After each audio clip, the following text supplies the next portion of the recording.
Dans cette vidéo, nous allons voir comment créer un questionnaire sur Google Forms. Donc dans un premier temps, nous allons nous rendre sur l'interface Google Forms, pour laquelle il est nécessaire d'avoir bien évidemment un identifiant que l'on peut voir sur le côté droit en haut. Ensuite, nous allons donc créer le questionnaire. Donc le questionnaire est un questionnaire qui permet d'élaborer des questionnements divers et variés. Donc on va commencer par présenter le questionnaire, l'intituler, poser des questions. Donc première question, une réponse courte. Alors le champ obligatoire permet de s'assurer que quand l'élève ou la personne qui va répondre au questionnaire répond, qu'elle le répond vraiment à toutes les questions.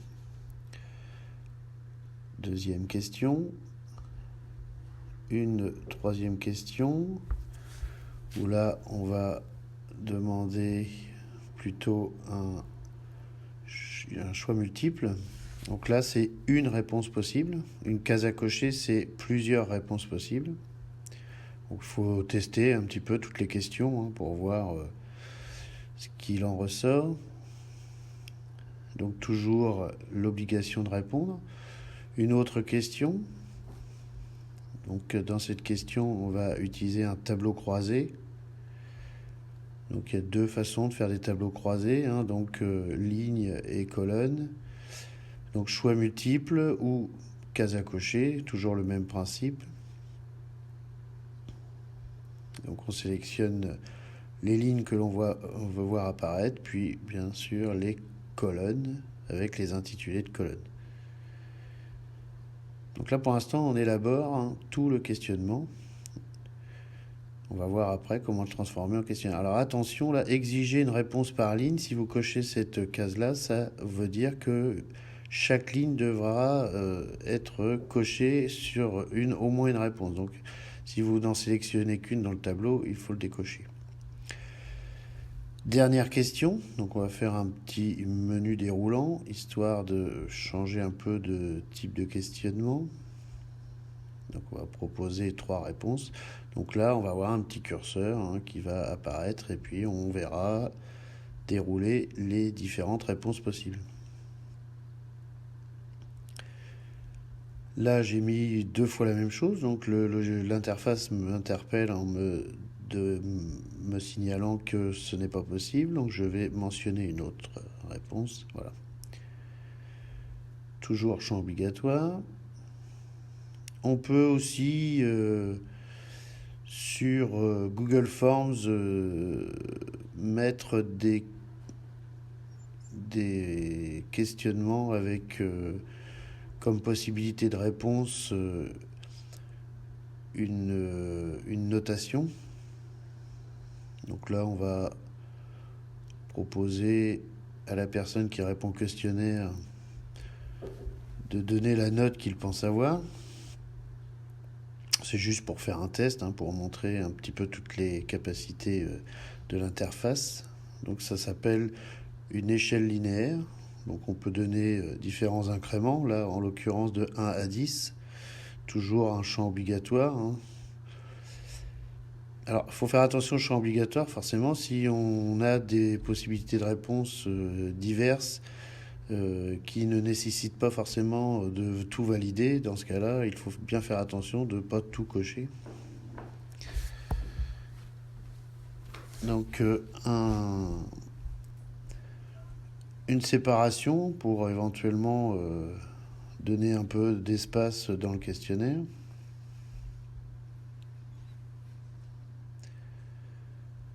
Donc là, je précise que la fin, c'est la fin du questionnaire, donc il faudra envoyer la réponse.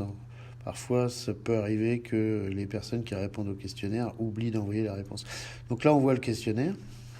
On a un petit aperçu de sa présentation. On peut changer la couleur environnante. On peut également mettre en en tête de formulaire une image, soit une image personnalisée, soit une image qui est déjà proposée dans l'interface. Alors, au niveau des réponses, si on notifie de recevoir une notification lorsque la réponse est ajoutée, vous recevez un petit message comme quoi quelqu'un vient de saisir une réponse. Ça peut être intéressant pour vous alerter lors d'une saisie. On peut collecter les emails, ça c'est pas nécessaire, mais si vous souhaitez renvoyer éventuellement une information, dans ce cas-là, vous sélectionnez cette option-là. Et c'est là que l'on va convertir en questionnaire noté le questionnaire qu'on vient d'élaborer. Alors après, toutes les options, on les utilise comme on le sent, hein, ça tout dépend ce qu'on veut faire exactement. Donc ici, le fait d'avoir validé cette option-là, on a maintenant l'option corriger. Donc là, je vais rentrer le corriger avec le barème associé. Donc 2 points pour la première question. On va mettre 2 points pour la deuxième question, et ainsi de suite. Donc j'essaie de ne pas oublier. Il est important de faire un test à chaque fois que vous faites un QCM pour vérifier qu'il fonctionne parfaitement. Donc là j'ai coché dans mon tableau la case et j'ai affecté le barème, et pareil pour la dernière question. Donc forcément il n'y a pas de corrigé pour l'évaluation de 1 à 10. Donc voilà maintenant la présentation. Le fait d'avoir ajouté la collecte de l'adresse mail, vous avez pu constater qu'elle apparaissait en haut du questionnaire. Donc si la personne ne donne pas son mail, il ne peut pas valider les réponses. Donc là, je vais renommer, ça c'est important, de renommer le questionnaire une fois terminé. Et une fois que le questionnaire est renommé, vous allez voir qu'on le retrouve dans le Google Drive. Alors c'est intéressant parce que dans le Google Drive, on va pouvoir faire apparaître les QCM, enfin les questionnaires, ainsi que les tableaux réponses. Donc là, nous voyons le questionnaire. Les réponses, pour l'instant, il n'y en a pas. Et donc là, on va proposer de créer une feuille de calcul pour aller observer les réponses qui ont été données. Donc là, actuellement, elle est vide puisqu'on n'a pas encore fait de saisie.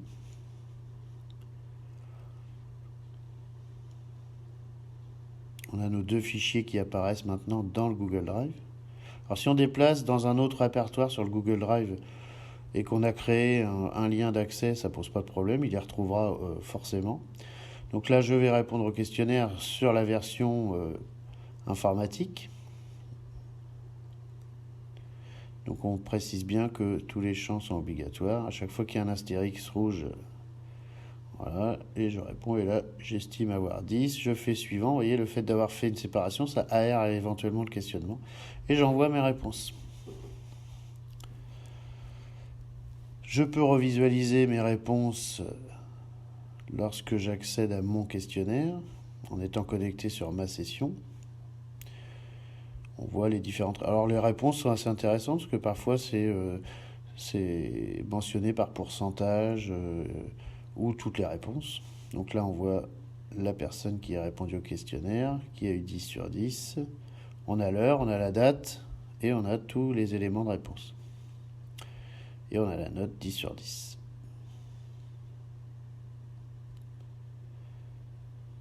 Maintenant, je vais, parce que l'intérêt c'est d'essayer d'accéder le plus rapidement possible, donc là je vais demander le lien et je vais créer un QR code qui va me donner accès vers ce QCM sur Google Forms. Donc on peut l'intégrer dans un document que l'on donne aux élèves par exemple, ou à des personnes qui sont susceptibles de répondre, soit une enquête. Donc je vais rafraîchir, voilà, je vais copier mon URL, et une fois que mon URL est copié, je valide, j'obtiens mon QR code. Je vais télécharger le QR code. Donc moi j'utilise Unitag, hein, il y a plusieurs logiciels, plusieurs interfaces qui permettent d'élaborer un QR code, mais c'est celui-là qui me paraît le plus facile à utiliser. On peut le personnaliser, hein, en bas, rajouter des logos, des choses comme ça. Donc là, il arrive zippé, hein, une fois qu'il est téléchargé. Je vais donc le dézipper. Donc moi, j'utilise cette zip qui permet de dézipper à peu près tous les formats. Et je dézippe. Une fois que j'ai dézippé, j'ai plusieurs présentations. En voici une qui me plaît bien. C'est celle que je vais coller dans le document de mes élèves pour éventuellement faire le petit QCM. Je vais maintenant passer au test avec un smartphone pour vous montrer la réactivité avec le QR code. Donc j'ai affiché mon téléphone sur l'écran, je viens scanner le QR code, soit avec un logiciel pour scanner, soit avec l'appareil photo, ça tout dépend du smartphone. Alors je vais passer en mode plein écran, donc là je vais sur mon téléphone répondre au questionnaire. Donc même principe. Donc si vous avez sélectionné une seule réponse possible lorsqu'on essaie de se reconnecter, vous ne pouvez pas. Donc là je me suis connecté, je vais volontairement mettre des réponses complètement fausses.